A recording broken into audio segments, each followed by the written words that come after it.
கேத்து வந்து 2ஆம் பாவத்துல, அதாவது தனஸ்தானம், வாக்ஸ்தானம், குடும்பஸ்தானம்னு சொல்லக்கூடிய அந்த 2ஆம் பாவத்துல கேத்து அமர்வதனால என்ன நடக்கும்? அப்படின்னு நம்ம பார்த்தோம்னா, தனஸ்தானத்துல அமர்வதனால பெரும் செல்வத்தை அடைவார்கள். 2ல கேத்து இருந்தால் பெரும் செல்வத்தை அடைவார்கள். அதே போலே குடும்பத்துல இருந்து குடும்பஸ்தானமா இருக்கிறதுனால கேத்து டிட்டாச்டு பிளானட் குடும்பத்துல இருந்து அவங்களை தனியா கொண்டு போயிடும். தனியா பிரிப்பார். குடும்பத்துல இருந்து தனியா பிரிப்பார். அதே போல வாக்கு கொடுத்தா ஞானக்காரக்கன் இல்லையா, அவருடைய வாக்குகளே ஞான வாக்குகளாக இருக்கும்.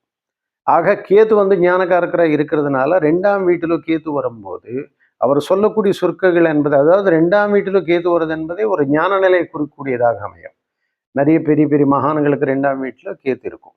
அப்ப கேத்து இருக்கும் போதேனும் குடும்பத்துல இருந்து தூரமாகி பற்றற்ற ஒரு நிலைகளை மேற்கொண்டு அதுல வந்து வெற்றி அடைந்து சமுதாயத்துக்கு ஒரு வழிகாட்டியாக மாறுவார்கள்.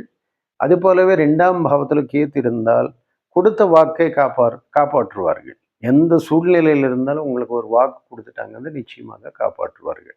ஆக 2ஆம் வீட்டினுடைய கேத்து வந்து குடும்பத்தை தூரமாக்கி ஞான மார்க்கத்தை அவங்களுக்கு பிரபோதித்து அதன் வழியாக அவங்களை கொண்டு சென்று பொருளை தேட வைத்து மிகுந்த செல்வந்தனை ஆக்கும்.